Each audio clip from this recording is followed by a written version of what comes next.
大家好，我是 Jenny， 欢迎来到沉思者 J。 今天我们要聊的这个人，可能是20世纪最难以定义的钢琴家。他在34岁那年做了一个决定，让整个古典乐坛目瞪口呆。他宣布永远不再公开演出，从此只在录音室里弹琴。这个人就是古尔德，一个把孤独变成艺术的天才怪人。古尔德在1932年出生于加拿大多伦多，家里的气氛从来就不普通。他的母亲佛罗伦斯是虔诚的基督徒，也是非常有天分的业余钢琴家。她在怀孕期间就开始给肚子里的孩子播放古典旋律，让胎儿感受音乐的震动。这个习惯在今天听来像是某种育儿传说，但对古尔德来说可能是真实的起点。他3岁就开始跟妈妈学琴，4岁时已经能读乐谱，5岁展现出绝对音感。这种天赋让妈妈既惊喜又敬畏。她知道这个孩子不一样，但她无法预知他会走多远，也无法想象他最终会走向多么孤绝的道路。10岁那年，古尔德进入了多伦多皇家音乐学院，他的老师是当时加拿大最重要的钢琴教育家之一，阿尔维托·格雷科。在老师的引导下，古尔德系统学习了巴赫、贝多芬、莫扎特的作品，但他学习的方式让所有人都觉得奇怪。他不是死记硬背，他是真正在跟作曲家对话。他会自问，这个音符为什么在这里？这个休止符想说什么？这个渐强带着什么情绪？13岁，他通过了皇家音乐学院的毕业考试。这个成就即使放在今天也依然惊人。许多同年龄的孩子还在烦恼要不要练琴，他已经完成了所有正式的音乐教育。14岁，他在多伦多以独奏家身份公开演出，媒体注意到了他，评论家也注意到了他。他们说这个孩子的演奏有一种奇特的内在性，就像他不是在表演给观众听，而是在替某个看不见的人翻译音符。进入青年时期的古尔德开始在演奏会上展露他的怪癖。第一个怪癖是椅子，他一生只坐一把椅子弹琴，那是他父亲在他年幼时特制的折叠木椅，椅面非常低，导致古尔德弹琴时的姿势看起来像是要趴进键盘里。这把椅子跟了他几十年，后来椅面几乎要腐烂了，他还是不肯换。他说他需要那个椅子给他的感觉，那种从低角度控制琴键的感受。第二个怪癖是哼唱，古尔德弹琴的时候会一边哼出旋律线，这个声音在录音中非常清楚，工程师为此几乎要发疯。他们试了各种方法想消除那个声音，结果都失败了。最后大家干脆接受了那个哼唱声成为古尔德录音的标志性声音，甚至有些听众后来说，没有哼唱声的古尔德录音感觉少了什么。第三个怪癖是手套，他不管在什么季节都戴着手套，就算盛夏也不例外。他相信手部温度的稳定对演奏至关重要，手太冷的话手指反应会迟钝，他需要那种温热包覆的感觉才能放松演奏。这些怪癖加在一起，让古尔德在台上的形象非常独特，一个驼背低坐的年轻人，戴着手套，弯腰向前，嘴里哼着只有他听得清楚的音乐线条。这不是常规的钢琴家形象，但观众喜欢，因为他们从未见过这样的人。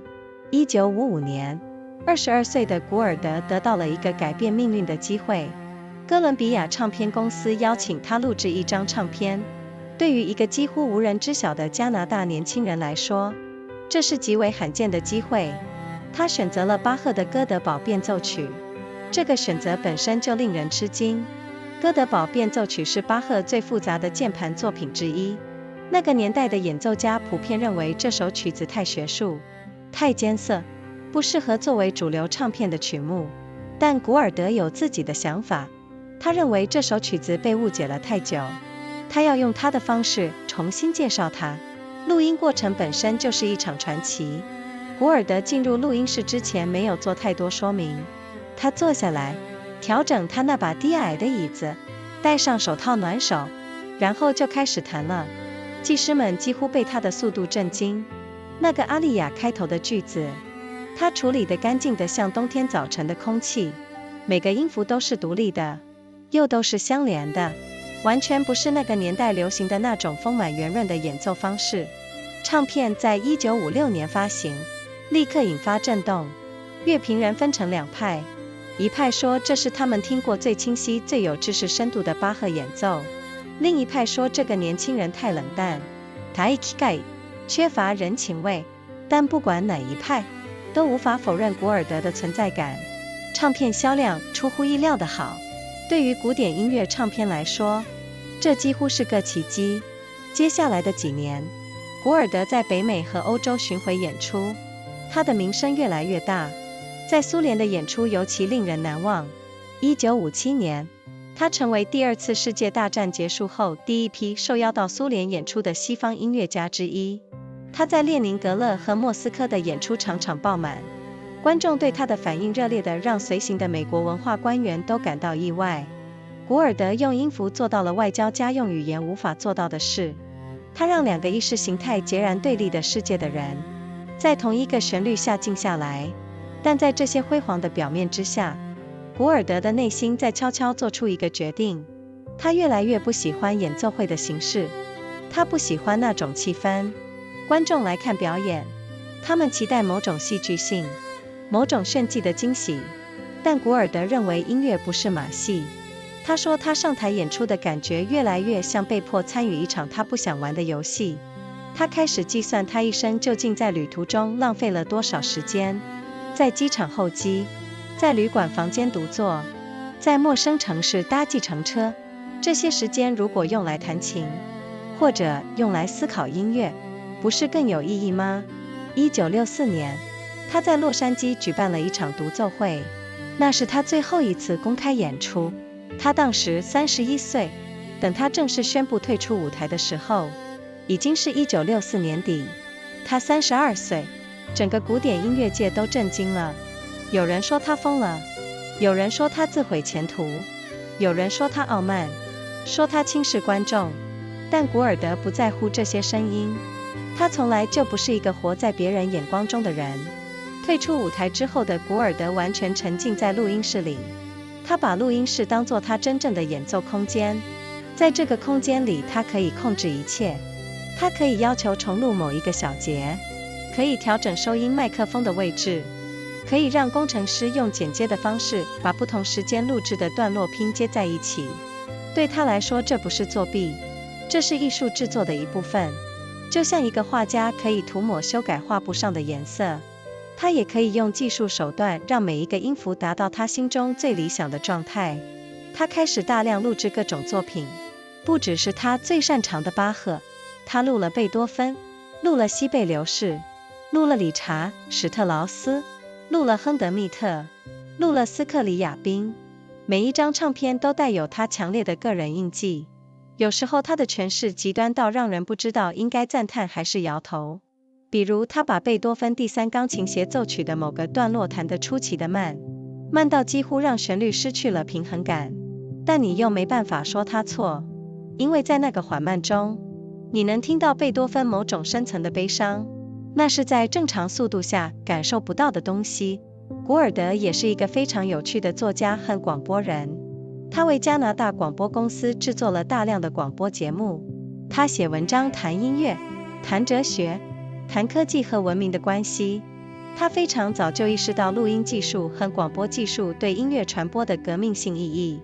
他说唱片的发明让音乐从一个现场事件变成了一个可以无限复制的物件。这个改变比人们想象的深远得多。它改变了聆听者与音乐的关系，也改变了演奏者必须承担的义务。他特别讨厌音乐会上的鼓掌文化。他说鼓掌打断了音乐留下的余韵，那个残响还在空气中漂浮的时候，观众就迫不及待地用噪音把它淹没，这让他觉得音乐被糟蹋了。他也讨厌那种为了让观众满意而做出的表演性姿态。他说钢琴家在台上摇头晃脑拼命制造视觉效果，是在把听众的注意力从音符本身引开。他说真正的音乐应该让你闭上眼睛去感受，而不是睁大眼睛去观看。他在加拿大广播公司的一个广播计划是他最具雄心的非钢琴创作。那是一个叫做《北方三部曲》的声音纪录片系列。他用访谈、环境音效和叙事文字编织成一幅加拿大北方地景的声音图像。那种孤寂，那种广阔，那种人在荒原中的微小感，是他在钢琴以外试图表达的另一种美学。那种美学根本上是孤独的，是自足的，是与喧嚣的文明世界保持距离的。古尔德对孤独的偏爱不只是一种艺术选择，也是他真实的生活方式。他几乎不社交，他的私人电话费惊人，因为他喜欢在深夜打电话给朋友和同事，在电话里聊很久，但他不喜欢面对面的接触。电话给了他一种安全距离，他可以在这个距离里真正放开说话。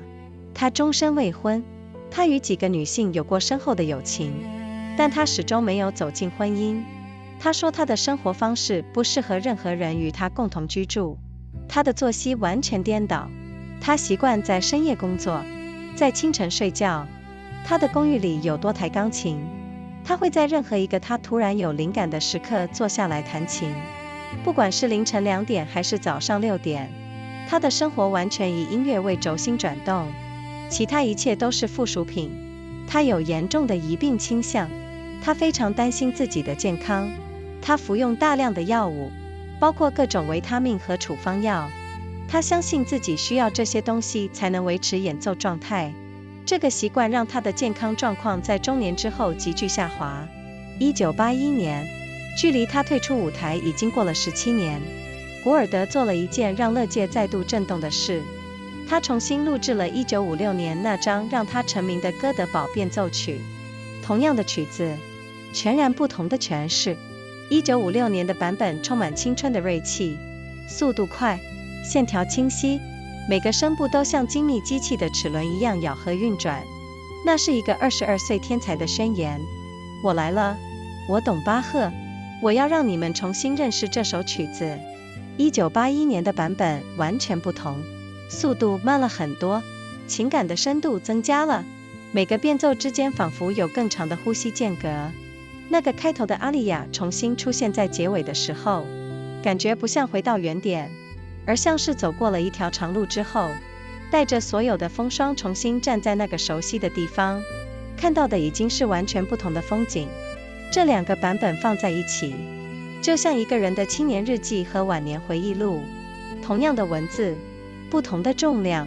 1982年9月，新版哥德堡变奏曲刚录制完毕几天之后，古尔德突然中风，他在多伦多被送进医院。几天之后，他离开了这个世界，享年50岁。这个消息震惊了所有认识他和不认识他的人。50岁，对一个钢琴家来说，那几乎是一个人艺术巅峰刚刚到来的年纪。人们无法不去想象，如果他再多活20年，他还会带给世界什么？但他留下的已经足够多，足够深，足够怪，也足够真。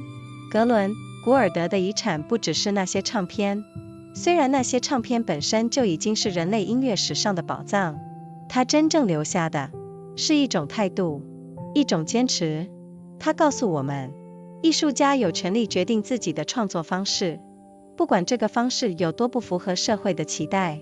他告诉我们，孤独不是失败，孤独可以是一种选择，一种让自己与音乐之间的关系更纯粹的方式。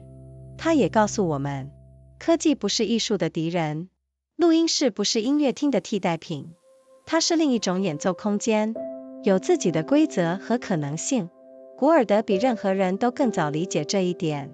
今天的音乐人使用剪接，使用修音，使用无限量的后置技术，他们在做的事情，古尔德在60年代就已经开始思考和实践了。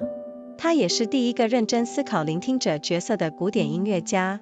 他说，好的录音应该让听者觉得他们是音乐创作过程的参与者，而不只是观众。这个想法在当时非常超前。在今天的互动媒体时代，我们终于开始慢慢明白他在说什么。有一个关于古尔德的故事我非常喜欢。他晚年几乎完全不出门，他的世界缩小到他的公寓，他的电话，他的钢琴，他的唱片，他的广播节目脚本。有人问他这样的生活不觉得孤单吗？他说，孤单是你没有选择的时候才叫孤单。我是选择了这样的生活，所以这叫做自由。这句话我记了很久。孤单是你没有选择的时候才叫孤单。在一个要求我们不断社交、不断表现、不断在别人面前存在的时代，古尔德的选择像是一个轻柔却清晰的提醒。你不需要一直让所有人看见你，你可以选择只对少数人敞开，甚至只对音符敞开，那也是一种完整的人生。古尔德在世的时候常常被说是古怪的、不正常的、难以相处的，但也许他只是太清楚自己是谁了。他知道他需要什么，他知道他不需要什么，他按照这个知道在活。这在任何时代都是很少见的勇气。今天的我们活在一个不缺旋律的世界里，串流平台上的旋律多到我们一辈子听不完，但我们听到的有多少是真正让我们静下来的？有多少是让我们闭上眼睛感觉到什么的？也许古尔德那把低矮的椅子，那双永远戴着手套的手，那个在录音室里哼唱的声音，那个拒绝站在聚光灯下的背影，可以提醒我们，有时候退后一步才能听得更清楚。我是 Jenny， 感谢你今天来到沉思者 J。 如果古尔德的故事让你有所感触，欢迎留言告诉我你的想法。我们下次见咯。 Hello everyone, I'm Jenny. Welcome to Thinker J. Today we are talking about someone who might be the most difficult classical musician to define in the 20th century. At the age of 32, he made a decision that left the entire classical music world speechless. He announced he would never perform in public again. From that point forward, he would only play piano in the recording studio. His name is Glenn Gould, a genius eccentric who turned solitude into art. Glenn Gould was born in 1932 in Toronto, Canada. His home environment was anything but ordinary. His mother Florence was a devout Christian and a remarkably gifted amateur pianist. During her pregnancy, she played classical recordings to her unborn child. She wanted the baby to feel the vibrations of music before entering the world. This practice sounds like something from a parenting legend today. But for Gould, it may have been his very first encounter with the art form that would define his life. He began learning piano from his mother at age 3. By 4, he could already read musical notation. At 5, he demonstrated perfect pitch. This level of talent left his mother both thrilled and in awe. She knew her son was different. She could not predict how far he would go, and she could not imagine how solitary a path he would eventually choose. At the age of 10, Gould entered the Royal Conservatory of Music in Toronto. His teacher was Alberto Guerrero, one of the most important piano educators in Canada at the time. Under Guerrero's guidance, Gould systematically studied works by Bach, Beethoven, and Mozart. But his way of learning unsettled everyone around him. He did not simply memorize. He was genuinely in conversation with the composers. He would ask himself why a particular note appeared in that exact position, what a rest was trying to say, what emotion was carried within a crescendo. At 13, he passed the graduation examination of the Royal Conservatory of Music. This achievement remains staggering even by today's standards. Many children his age were still reluctant to practice. He had already completed his entire formal musical education. At 14, he gave his first public solo recital in Toronto. Critics and journalists took notice. They wrote that this young man possessed a peculiar inner quality in his playing. It was as though he was not performing for the audience at all. He seemed to be translating musical notes for some invisible listener only he could sense. As Gould moved into young adulthood, his eccentricities on stage became famous. The first was his chair. Throughout his life, he played on only one chair. It was a low folding wooden chair his father had custom built for him in childhood. The seat was positioned extremely low to the ground. This caused Gould to hunch forward dramatically when playing, as though he were trying to fall into the keyboard. That chair followed him for decades. By the end, the seat was nearly rotting away. He still refused to replace it. He said he needed the sensation it gave him. That feeling of controlling the keys from a low angle was essential to how he played. The second eccentricity was his humming. While Gould played, he would simultaneously hum along with the melodic line. This sound was captured clearly on recordings. Sound engineers nearly lost their minds over it. They tried every technique imaginable to eliminate the humming from the tracks. Nothing worked. Eventually everyone simply accepted it. That humming voice became a signature element of Gould recordings. Some listeners even came to feel that a Gould recording without the humming was somehow missing something vital. The third eccentricity was his gloves. He wore gloves in every season without exception. Even in the heat of summer, he kept them on. He believed that maintaining a stable hand temperature was critical to performance. Cold hands would slow the fingers and disrupt his playing. He needed that warm, enveloping sensation to relax into the music. These habits combined to create a striking stage image unlike anything classical audiences had seen. A young man hunched forward on a ridiculously low chair, wearing gloves, bending toward the keys, mouth moving as he hummed a melodic thread only he could clearly hear. This was not the conventional image of a concert pianist. But audiences were captivated. They had simply never encountered anyone like him. In 1955, at the age of 22, Gould received an opportunity that would alter the course of his life. Columbia Records invited him to make an album. For a nearly unknown young Canadian musician, this was an extraordinary chance. He chose to record the Goldberg Variations by Bach. The selection itself came as a surprise. The Goldberg Variations were considered one of Bach's most complex keyboard works. Musicians of that era generally regarded the piece as too academic, too dense, and unsuitable for a mainstream commercial release. But Gould had his own vision. He believed this piece had been misunderstood for too long. He was going to reintroduce it on his own terms. The recording sessions themselves became legendary. Gould arrived at the studio without lengthy explanation. He sat down, adjusted his famous low chair, pulled on his gloves to warm his hands, and simply began to play. The engineers were nearly shocked by what they heard. The opening aria was handled with a clarity like the air of a winter morning. Each note was both independent and connected to the next. This was nothing like the full-bodied, rounded style of playing that was fashionable at the time. The album was released in 1956 and immediately created a stir. Critics divided sharply into two camps. One camp declared it the clearest, most intellectually profound Bach piano playing they had ever heard. The other camp called the young musician too cold, too mechanical, too lacking in human warmth. But regardless of which side they took, no one could deny the force of Gould's presence. Sales figures were unexpectedly strong. For a classical recording, this was almost miraculous. In the years that followed, Gould toured extensively across North America and Europe. His reputation grew steadily. His performances in the Soviet Union were particularly unforgettable. In 1957, he became one of the first Western musicians invited to perform in the USSR after the Second World War. His concerts in Leningrad and Moscow were sold out every night. The audience response was so intense that American cultural officials accompanying the tour were visibly surprised. Gould accomplished with musical notes what diplomats could not accomplish with words. He brought people from two ideologically opposed worlds into stillness under the same melody.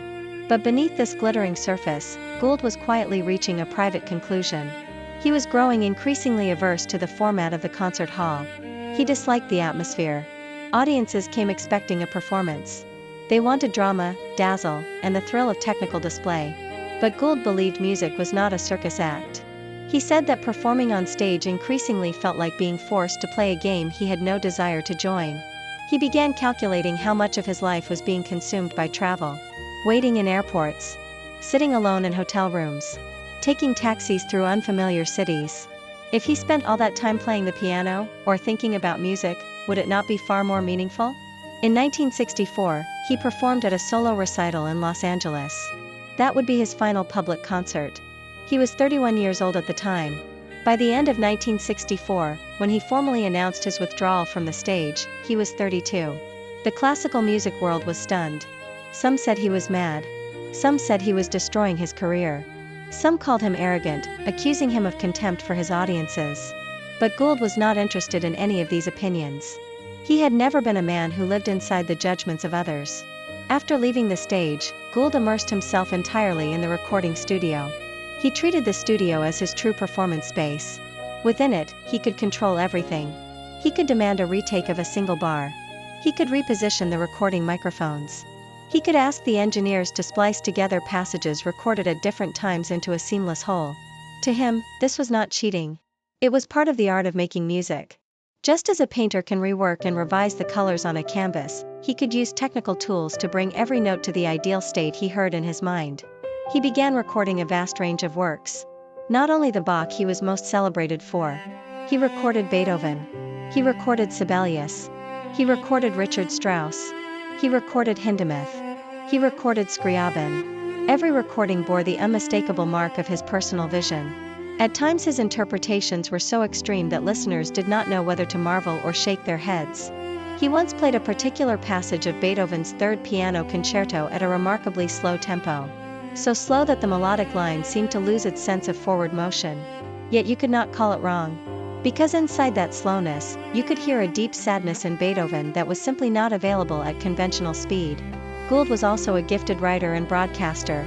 He produced a large volume of radio programs for the Canadian Broadcasting Corporation. He wrote essays on music, philosophy, and the relationship between technology and civilization. He recognized earlier than almost anyone else the revolutionary significance of recording technology and broadcasting for the transmission of music. He argued that the invention of the phonograph had transformed music from a live event into an infinitely reproducible object. This change was far more profound than most people understood. It had altered the relationship between listeners and music. It had also changed the obligations that performers were required to fulfill. He held a particular distaste for the culture of applause at concerts. He said that clapping interrupted the reverberations left behind by music. While the resonance was still floating in the air, audiences rushed to drown it in noise. He found this a desecration of music. He also despised the performative gestures that musicians made on stage to satisfy audiences. He said that pianists who swayed and tossed their heads were pulling the listener's attention away from the notes themselves. He believed that real music should make you close your eyes to feel, not open them to watch. His most ambitious non-piano creative work was a radio documentary series he created for the Canadian Broadcasting Corporation. The project was a trilogy exploring the soundscape of the Canadian North. He wove together interviews, ambient sounds, and narration to create an auditory portrait of the vast northern landscape. That solitude, that immensity, that feeling of human smallness in an enormous wilderness. This was the other aesthetic he was trying to express beyond the piano. An aesthetic that was fundamentally solitary, self-sufficient, and at a deliberate distance from the noise of modern civilization. Gould's preference for solitude was not merely an artistic stance. It was his authentic way of living. He rarely socialized in person. His telephone bills were staggering. He loved to call friends and colleagues late at night and talk for hours.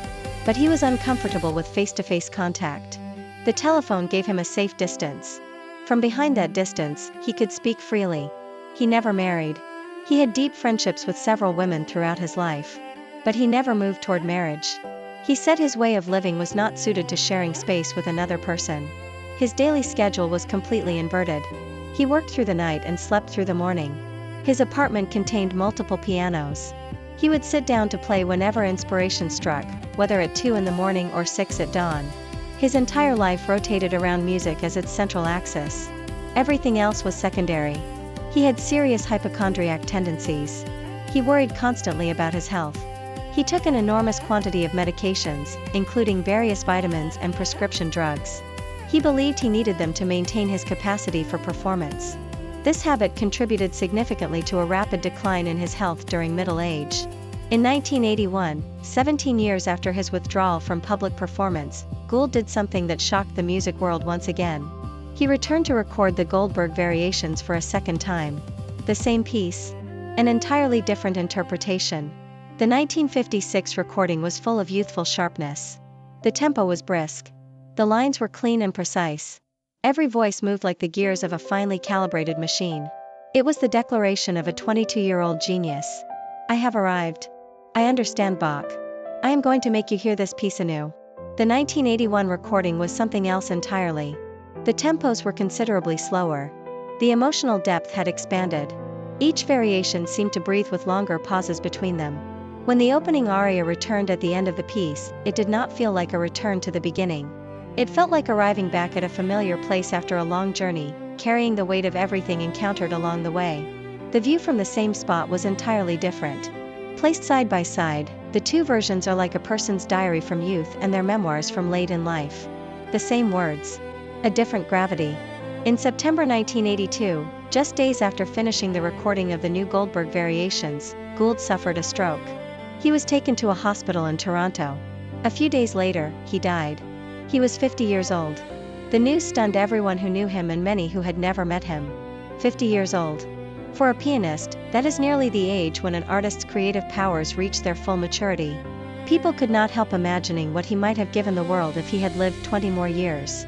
But what he left behind was already more than enough. Deep enough, strange enough, and true enough. Glenn Gould's legacy is not only the recordings, though the recordings themselves are already a treasure in the history of human music. What he truly left behind was an attitude. A form of insistence. He told us that artists have the right to decide how they create, no matter how far that decision diverges from what society expects. He told us that solitude is not failure. Solitude can be a choice. A way of keeping the relationship between oneself and music pure. He also told us that technology is not the enemy of art. The recording studio is not a substitute for the concert hall. It is a different kind of performance space, with its own rules and possibilities. Gould understood this earlier and more completely than anyone else of his generation. Today's musicians use editing, pitch correction, and unlimited post-production techniques. What they are doing, Gould was already thinking about and practicing in the 1960s. He was also the first classical musician to think seriously about the role of the listener. He said that a great recording should make the listener feel they are a participant in the creative process, not merely an audience member. This idea was remarkably ahead of its time. In today's era of interactive media, we are only beginning to understand what he meant. There is one story about Gould that I have always loved. In his later years he almost never left his apartment.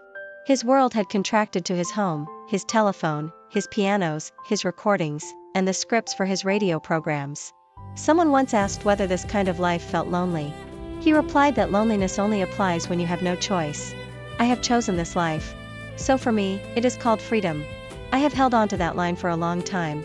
Loneliness only applies when you have no choice.